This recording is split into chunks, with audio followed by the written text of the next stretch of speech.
मैंने अभी तक जोगी के खिलाफ कोई ऐसा इकदाम नहीं किया था। अलबत्ता उसे अपनी ताकत का अंदाज़ा दिलाने की मन में ठान रखी थी, लेकिन अमरनाथ की बातों का मतलब कुछ और निकलता था। मेरा जहन कलाबाजियाँ खा रहा था। पंडित अमरनाथ के कहे हुए जुमले मेरे कानों में सदाए बाज़गश्त बनकर गूंज रहे थे। उसने रामकिशन के बारे में कहा था कि वो अपनी बात का धनी है, अपने दिए हुए वचन को तोड़ने की कोशिश नहीं करेगा। तो क्या वो खामोशी से कंठी सीताराम के हवाले कर देगा, जिसकी खातिर उन दोनों के दरमियान एक अरसे से ठनी हुई थी?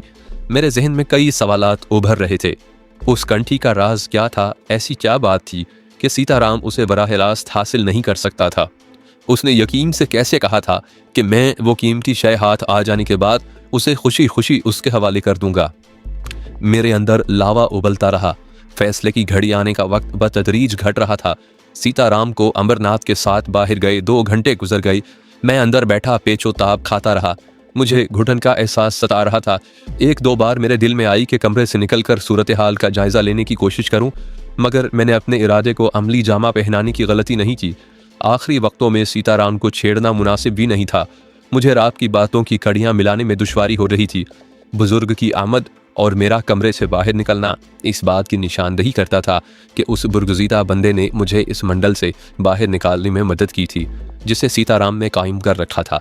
वो आवाज़ जो मुझसे बार बार मेरा नाम दरियाफ्त कर रही थी, मेरे ख्याल के मुताबिक पंडित रामकिशन ही की हो सकती थी। लेकिन वो खुद खुलकर सामने क्यों नहीं आया था? ऐसी क्या मसलहत थी जिसने मेरे मंडल से बाहर निकलने के बाद भी उसे पर्दों के पीछे छुपे रहने पर मजबूर कर दिया था? मुमकिन है रामकिशन ने खुद सामने आने के बजाय ऐसे किसी खास आदमी को रतन कुमार की असलियत मालूम करने की खातिर भेज दिया हो। इस आवाज़ ने भी देवी का हवाला देकर कहा था कि देवी ने उसकी पुकार सुन ली है। तो क्या नेक दिल बुजुर्ग ने मुझे सिर्फ इसलिए सीताराम के मंडल से बाहर निकालने में मदद की थी कि मैं रामकिशन या उसके भेजे हुए किसी आदमी के सामने अपनी असलियत का इजहार कर दूं? बुजुर्ग और रामकिशन के दरमियान भला क्या ताल्लुक हो सकता था? और अगर दुर्गा ने रामकिशन की पुकार सुन ली थी, तो फिर उसने दरमियान में आकर मुझे मेरा वादा याद दिलाने की कोशिश क्यों की थी? बात कुछ उलझ सी गई थी। मैं उसे सुलझाने में दिमाग की सारी कुव्वतें बरूए कार लाने की कोशिश कर रहा था जब जोगी सीताराम ने दोबारा कमरे में कदम रखा। वो 3 घंटे तक पंडित अमरनाथ के साथ क्या राजो न्याज की बातें करता रहा था। मेरे दिल में यह सवाल चकराने लगा। सीताराम का चेहरा सपाट नजर आ रहा था। कोई ऐसी वाजिया अलामत नहीं थी जिससे मैं उसके दिल का राज मालूम कर सकता। क्या बात है गुरु, मैंने बराह रास्त जोगी को कुरेदने की ठानी। तुमने पंडित अमरनाथ के साथ बड़ी देर लगा दी। तेरे मन में क्या खुदबुद हो रही है? सीताराम ने मुझे तेज नजरों से घूरा। तू क्यों बेअकल हो रहा है? तुमने अमरनाथ का तारुफ करवाते वक्त कहा था कि वो तुम्हारा पुराना साथी है, लेकिन उसकी बातें। मैंने दीदा व दानिस्ता अपना जुमला नामुकम्मल छोड़ दिया। उसकी कौन सी बात तेरी समझ में आई? सीताराम ने स्पाट लहजे में पूछा। वो तुमसे किसका ध्यान मन से निकाल देने की बातें कर रहा था। मैंने पहलू बदल कर कहा। उसने घुप अंधेरों की बात भी की थी। जवाब में सीताराम की पेशानी पर सिलवटें उभर आईं। एक लम्हे के लिए मुझे उसकी आंखों के ढेले सुर्ख होते नजर आए, लेकिन दूसरे ही पल उसने खुद को संभाल लिया। मेरे ख्याल में ऐसी कोई बात जरूर है जो तुम्हें परेशान कर रही है। मैंने हमदर्दी का इजहार किया। क्या सेवक को नहीं बताओगे? पंडित ने कहा था कि अब मेरे और तेरे दरमियान संबंध टूटने का समय आ गया है। सीताराम ने मायनी से इस लहजे में कहा। पर अब ऐसा होगा नहीं। क्या मतलब? मैं चौंका। मेरा नाम जोगी सीताराम है बालिक, वो जहर खान से बोला। इस पार या उस पार। लेकिन मैंने जीवन में कभी हारना नहीं सीखा जब तक मैं ये ना मालूम कर लूं कि वो कौन सी शक्ति है जिसने जोगी के रास्ते में आने की भूल की है। मैं चैन से नहीं बैठूंगा। भले जान चली जाए, लेकिन मैं मैदान में उतरने के बाद घुटने नहीं टेकूंगा। सीताराम के लहजे में उसके इरादों की पुख्तगी झलक रही थी। वो जो कुछ कह रहा था उस पर अमल करने की ताकत भी रखता था। तुम्हें तुम्हारी कोशिशों में कामयाबी हो जाए, वो शय तुम्हारे हाथ आ जाए जिसके कारण तुमने इतने पापड़ बेले हैं, इसके सिवा किसी और झगड़े में क्यों पड़ते हो? मैंने उसे ठंडा करने की कोशिश की। पंडित अमरनाथ ने भी यही कहा है कि रामकिशन अपनी जबान देकर मुंह मोड़ने की गलती कभी नहीं करेगा। उसने शक्तियों के टकराव की बात भी की थी। उंगलियों के खेल तमाशों का शोशा भी छोड़ा था। सीताराम ने होंठ काटते हुए मुझे घूरा। तू इन बातों को क्यों भूल रहा है? गुरु, नहीं बालक नहीं। उसने तेजी से सीधा हाथ नफी में बुलंद करके सरसराते हुए लहजे में जवाब दिया। ज्यादा चितर और चालाक बनने की कोशिश मत कर। मैंने तुझसे पहले भी कहा था कि मेरे हिसाब किताब में कभी गलती नहीं होती। तुम्हारा दिल शायद अभी तक मेरी तरफ से साफ नहीं हुआ। मैंने संजीदगी इख्तियार कर ली। दिल भी साफ हो जाएगा मूर्ख। समय सर पर आ गया है, कुछ देर और इंतजार कर ले। मैं जवाब देना चाहता था कि धर्मशाला के मुलाजिम दोपहर का खाना लेकर आ गए। खाने के दौरान मेरी नजरें बार बार सीताराम के चेहरे की जानिब उठती रहीं, लेकिन वो अपनी किसी सोच में गर्क था। खाने के बाद उसने घड़ी पर नजर डाली। उस वक्त दोपहर का 1:30 बज रहा था। रतन कुमार, उसने मेरी तरफ गहरी नजरों से देखकर कहा, तू कुछ देर कमर सीधी कर ले, मैं आसन जमा कर जरा देख लूं कि शमशान घाट के ऊपर जो काले बादल मंडला रहे हैं वो किसकी चिता की आग से उठ रहे हैं। कमरे से बाहर जाने की भूल न करना। गुरु, आसन जमाने से पहले मेरी एक बात भी सुन लो। मैंने बड़ी संजीदगी से कहा, तुम पंडित रामकिशन से कंठी हासिल कर लो, उसके बाद मेरा तुम्हारा नाता खत्म हो जाएगा। तुमने भी यही कहा था। मैंने ये भी कहा था कि तू कभी मन में जोगी को जुल देने का ध्यान भी न लाना, वरना धरती पर कहीं सर छुपाने का ठिकाना नहीं मिलेगा। याद है तुझे? उसके लहजे में तल्फी घुलने लगी, निगाहों के जाविये तब्दील होने लगे। अब तुम्हारा क्या फैसला है? मैंने मोहतात अंदाज में सवाल किया। एक बार कंठी मेरे हाथ में आ जाने दे, फिर बताऊंगा कि कितने बीसी के 60 होते हैं। नहीं, मैंने फैसला कुन लहजे में जवाब दिया। अगर तुमने अपनी बात से फिरने की कोशिश की तो मैं भी सारे वादे तोड़ दूंगा। किसकी शक्ति पर उछल रहा है? उसके गलीज होंठों पर जहरीली मुस्कुराहट खेलने लगी। कौन जोगी के मुकाबले में तेरी सहायता करेगा? मुझे भी उसका शुभ नाम बता दे। सोच लो, मैंने आखिरी हरबा इस्तेमाल किया। मैं रामकिशन से तुम्हारी मनपसंद कंठी लेने के बाद उसे तुम्हें दान करने से इनकार भी कर सकता हूँ। जवाब में सीताराम की आंखों से शोले उबलने लगे। वो इस तरह मुझे खूनखार नजरों से देख रहा था जैसे उसे अपने कानों पर एतबार ना आ रहा हो। मैं अपनी जगह कदम जमाए बैठा रहा। सीताराम के तेवर खतरनाक हो रहे थे। मैंने भी तय कर लिया कि अगर मरना ही है तो फिर गीदड़ की नहीं, शेर की मौत मरना पसंद करूंगा। बुजुर्ग ने भी एक मौके पर यही कहा था कि मैंने मौत से डरकर जिंदगी बचाने की खातिर सीताराम से जो सौदा किया था वो ठीक नहीं था। सीताराम मुझे कहरालूद नजरों से घूरता रहा। वो रह रहकर गिरगिट की तरह रंग बदल रहा था। मेरा ख्याल था कि उसका अगला कदम बड़ा जारहाना होगा, लेकिन उसके अंदर का तनाव बतदरीज कम होने लगा। कुछ देर वो निचला होंठ दांतों तले भींचता रहा, फिर उसने अचानक आसन जमाकर निगाहें बंद कर लीं। उसके होंठ मुतहर्रिक हो गए। वो किसी मंतर के जाप में महव हो गया। मेरे दिल की धड़कनें तेज होने लगीं। सीताराम की अचानक खामोशी किसी आने वाले तूफान का पेश खैमा भी हो सकती थी। पंडित अमरनाथ ने उससे तन्हाई में कोई ऐसी बात जरूर कह दी थी जिसे सुनकर वो उस कुव्वत का सुराग लगाने पर बाजिद हो गया था जिसने हमारे दरमियान पर्दे की एक दीवार खड़ी कर दी थी। वो दुर्गा भी हो सकती थी, सफ़ेद रेश बुजुर्ग की ज़ात भी हो सकती थी। जिस अंदाज में वो आसन जमाए बैठा था उससे भी यही अंदाज़ा होता था कि वो खुद को किसी मार्के के लिए पूरी तरह आमादा कर रहा था। 1.5 घंटे तक सीताराम किसी मंतर के जाप में पूरी तरह मुस्तगरक रहा। फिर उसने आंखें खोल दी। उसके चेहरे के तासुरात किसी गहरे समुंदर की तरह ठहरे हुए नजर आ रहे थे।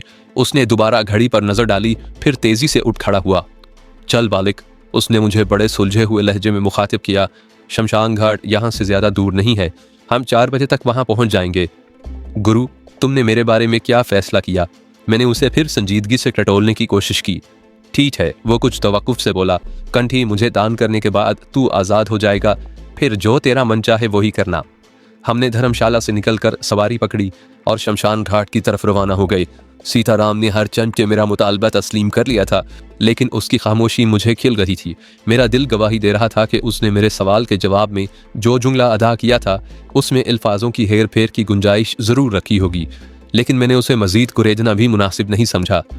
हम ठीक 4 बजे शमशान घाट पहुंच गए, जहां हर तरफ सन्नाटा ही सन्नाटा था। दरिया के किनारे एक पुराना मंदिर भी उदास खड़ा दिखाई दे रहा था।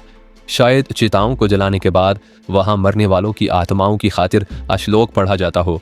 मंदिर के साथ ही एक बरगद का बूढ़ा दरख्त था। पंडित रामकिशन उसी दरख्त के करीब किसी स्तून की तरह जमा खड़ा था। हमने सवारी कुछ दूर छोड़ दी थी। सीताराम की नज़रें रामकिशन पर जमी थीं। जैसे जैसे दरमियानी फासला घट रहा था, मेरी बेचैनी जैसे बढ़ती जा रही थी। रतन कुमार, सीताराम ने मुझे मध्यम आवाज़ में मुखातिब किया, इस बात को ध्यान में रखना कि तेरा नाम रतन कुमार ही है। हमारे दरमियान ज़्यादा बोलने की कोशिश मत करना। मैं कंठी एक बार हासिल कर लूँ फिर तू आज़ाद होगा। अपना वचन याद रखना गुरु, मैंने ठोस लहजे में कहा। रामकिशन भी हमें करीब आता देखकर मोहतात हो गया था। वो उसी हुलिये में था जिसमें पहली बार गणेश के मंदिर में नजर आया था। अलबत्ता एक सुर्ख रंग की मखमली पोटली का इजाफा ज़रूर हो गया था, जो सुर्ख डोर के साथ ही उसके गले में पड़ी मालाओं के बीच नजर आ रही थी। जोगी सीताराम 10 कदम के फासले पर पहुंचकर रुक गया। उसकी नजरें बदस्तूर रामकिशन के चेहरे पर मरकूज थीं। रामकिशन भी अपनी जगह पूरी तरह मुहतार दिखाई दे रहा था। उसने हमारे करीब पहुंचने पर सिर्फ एक बार मुझे बड़ी गहरी नजरों से देखा, फिर वो सीताराम को घूरने लगा। हम अपने वादे के अनुसार ठीक 4 बजे आ गए हैं, सीताराम ने बड़े गंभीर लहजे में गुफ्तगू की इब्तदा की। मुझे विश्वास है कि तू भी अपने वचन को पूरा करने के कारण वो कंठी अवश्य साथ लाया होगा। रामकिशन हमेशा से अपनी जात में खरा रहा है। पंडित ने संजीदगी से जवाब दिया, जो खरा हो उसके मन में खोट नहीं होता। तूने जो दूसरी शर्त रखी है वो भी बता दे, खरे खोटे का फैसला भी हो जाएगा। सीताराम बल खातिर बोला। कंठी की बात केवल मेरे और तेरे दरमियान हुई थी, रामकिशन ने कहा। मैं अपने साथ किसी संगी साथी को नहीं लाया। तू भी अपने सेवक को वापस भेज दे, मैं अपना वचन पूरा करने में देर नहीं लगाऊंगा। यही है तेरी दूसरी शर्त? सीताराम के अंदर तनाव की सूरत पैदा होने लगी। हाँ, रामकिशन ने बड़े एतमाद से जवाब दिया। तेरे सेवक के जाते ही मैं कंठी पोटली से निकालकर तेरी हथेली पर धर दूंगा। सीताराम ने इस बार कोई जवाब नहीं दिया। कीना तोज नजरों से रामकिशन को घूरने लगा। मैं भी कसमसाने लगा। मुझे यकीन था कि पंडित की दूसरी शर्त सीताराम के लिए काबिल कबूल नहीं होगी। महावीर ने यही कहा था कि जोगी सीताराम को जिस अनमोल रतन की तलाश है उसे मेरे सिवा कोई और हासिल नहीं कर सकता। खुद सीताराम ने भी यही कहा था कि मैं उस शय को पाने के बाद खुशी खुशी उसे दान कर दूंगा। अब रामकिशन ने मुझे दरमियान से हटाने की शर्त आयद कर दी थी। आखिर उस कंठी में ऐसी क्या खास बात थी जो सीताराम उसे बराह रास्त हासिल करने से कतरा रहा था? मेरा जहन फिर उलझने लगा। किस विचार में गुम हो गया जोगी? रामकिशन ने चुभते हुए लहजे में सवाल किया। कौन सी दुविधा पेश आ रही है तुझे? तूने इस कंठी के कारण अपना जीवन दांव पर लगा रखा था, अब आखिरी समय में क्यों हचर मचर कर रहा है? तू खरा पंडित है तो फिर पंडितों जैसी बात भी कर। सीताराम ने निचला होंठ चबाते हुए जवाब दिया। बच्चों जैसी शर्तें क्यों बांध रहा है? खरा पंडित हूं, इसी कारण तो सोच समझ कर बात की है। रामकिशन का लहजा मायनी फेज हो गया। अगर तू मुझे बालिग समझ रहा है तो खुद मर्द बनकर मेरी शर्त मान ले। कोई और शर्त नहीं हो सकती? सीताराम ने पहलू बदलकर कमजोर आवाज में कहा। चल, तेरी ये इच्छा भी पूरी किए देता हूं। तू भी क्या याद रखेगा कि एक पंडित ने तेरे साथ ये उपकार भी किया था। रामकिशन के लहजे में और पुख्तगी आ गई। कोई और शर्त नहीं हो सकती? सीताराम ने पहलू बदलकर कमजोर आवाज में कहा। चल, तेरी ये इच्छा भी पूरी किए देता हूं। तू भी क्या याद रखेगा कि एक पंडित ने तेरे साथ ये उपकार भी किया था। रामकिशन के लहजे में और पुख्तगी आ गई। सीताराम को तेज नजरों से घूरते हुए बोला, तू काली की सौगंध उठाकर मुझे अपने सेवक का असली नाम बता दे, मैं अपने दिए हुए वचन से मुंह नहीं मोड़ूंगा। सीताराम किसी जख्मी सांप की तरह तिल मिला रहा था। उसकी कहर आलूद नजरें रामकिशन के गले में झूलती सुर्ख पोटली पर जमी हुई थीं। अब क्या बिपता आन पड़ी तेरे ऊपर जो दम साधे खड़ा है? रामकिशन के लहजे में बड़ा गहरा तंज था। मेरी भी एक बात कान खोल कर सुन ले पंडित, सीताराम ने कैंचली बदलकर सरसराते लहजे में कहा। मैं यहाँ से खाली हाथ वापस जाने के लिए नहीं आया हूँ। तू बहुत भाग दौड़ कर चुका जोगी, परंतु तेरे हाथ क्या आया? रामकिशन की आवाज में बादलों की घन गरज शामिल हो गई। आज मेरी बारी है। आज तू जाना भी चाहे तो मैं तुझे जाने नहीं दूंगा। आज इस शमशान घाट से केवल एक ही वापस जाएगा, दूसरे का क्रियाक्रम यहीं पूरा होगा। रामकिशन के जुमले ने जैसे बारूद को चिंगारी दिखा दी। सीताराम की आंखें शोला उगलने लगी। मैंने मौका गनीमत जानकर दबी आवाज में कहा, पंडित की बात मान लो गुरु, मैं चला जाता हूँ। तुमने जिस कंठी के कारण इतने पापड़ बेले हैं, अगर वो हाथ से निकल गई तो फिर सारा जीवन हाथ। तू अपनी जबान बंद रख मूर्ख। सीताराम ने मुझे गजबनाक नजरों से घूरा। अब कोई आवाज मत निकालना, आखिरी फैसला तुझे नहीं मुझे करना है। इस अभागी पर क्यों आंखें निकाल रहा है? रामकिशन के अंदर भरा हुआ लावा उबलने लगा। फैसला तो देवी देवताओं ने उसी दिन कर दिया था जब तेरी पलीद शक्तियां तेरे किसी काम नहीं आई थीं। याद है तुझे? तूने उसी पवित्र कंठी को हासिल करने के कारण अपने जंतर मंतर के बैरों के जोर पर चोर उचक्कों को, एक परिवार को नष्ट करने पर तैयार किया था। नतीजा क्या निकला? 2 बेगुनाह जीवन हाथ से धो बैठे। परंतु जिस बालक के गले में कंठी पड़ी थी वो उन लुटेरों को भी नजर नहीं आ सका। तू भी तापता रह गया।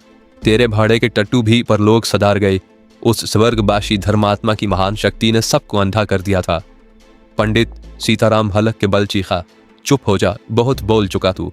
अब जबान से एक शब्द भी न निकालना। एक बात याद रख, मैंने कंठी को पालने के कारण जहां इतने सारे जतन किए हैं, वहां तुझे भी अपने रास्ते से हटाने में देर नहीं लगाऊंगा। देर तो मुझसे हो गई सीताराम। राम किशन भी आपे से बाहर होने लगा।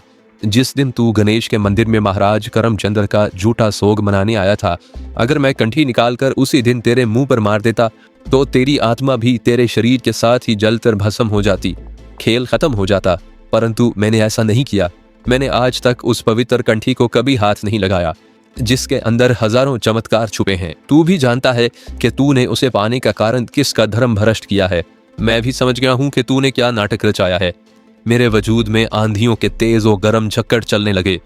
मेरे जहन में एक बार फिर कर्ब में डूबी हुई चीख की आवाजें गूंजने लगीं।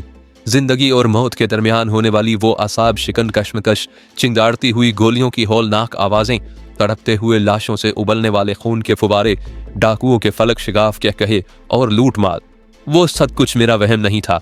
मेरी जिंदगी का वो खौफनाक अलमिया था जिसका एक एक मंजर मेरी याददाश्त में महफूज था, मेरे दिलो दिमाग पर नक्श था। मैं अब इतना बच्चा भी नहीं था कि पंडित रामकिशन ने कंठी के बारे में जो दिल फराश कहानी सुनाई थी, उसे सुनने के बाद भी अपने वालदैन के इस गुमशुदा कातिल का चेहरा ना शनाख्त कर सकता, जो इस वक्त जोगी सीताराम की शक्ल में मेरी नजरों के सामने मौजूद था।